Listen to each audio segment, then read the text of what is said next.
21-17 is the final. Michigan finds a way in clutch fashion, Zach Shaw, and gets it done on the road. This is a team that Harbaugh said afterwards has grit. And he doesn't know, if you don't know what grit is, this is this team, this Michigan team. Let's just start. Michigan's down 17-14. Cade McNamara finds Eric All for a 47-yard touchdown grab that was sort of improbable with considering how he had a high ankle sprain. But Michigan found a way to win the game today, Zach. Yeah, I mean, Penn State was going after his ankle. You know, Michigan's passing game had been okay, but it really hadn't been much in the game. Penn State's defense had done a lot of things right, and credit to Michigan, but they did get a little lucky on that blown coverage, just a little bit, where just how wide open Eric All was to take it to the house. But yeah, that's a play that people will be talking about. We'll see the highlights online for like 10, 15, 20 years because it keeps their season alive. And as you kind of mentioned, sometimes they've been in this situation before and they haven't always gotten the big play. They got it this time, and Hassan Haskins kind of got things rolling, and then Eric All with the knockout blow. Yeah, Hassan Haskins was the workhorse today for Michigan football. 154 yards rushing. I believe he led the team in receiving yards as well. Second receiving yards, but 5 receptions, 201 total yards. Just Mr. Reliability. We could talk about him for days. Let's talk about this defense, though.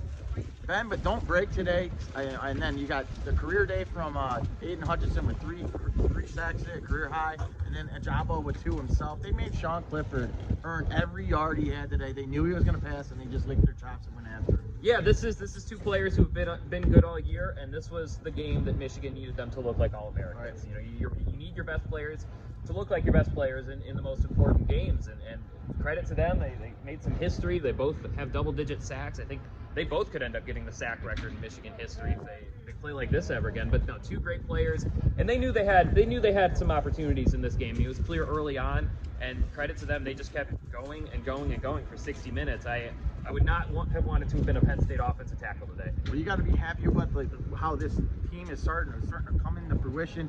Michigan now 9-1 on the season. They got Maryland coming up. You can't look past the Terrapins. Sure. Because they've been saying, hey, every week they're trying to focus on Ohio State, but first things first, they got to go to Maryland next week and get the job done. Yeah, I guess that's the big thing is just you can look past them a little bit.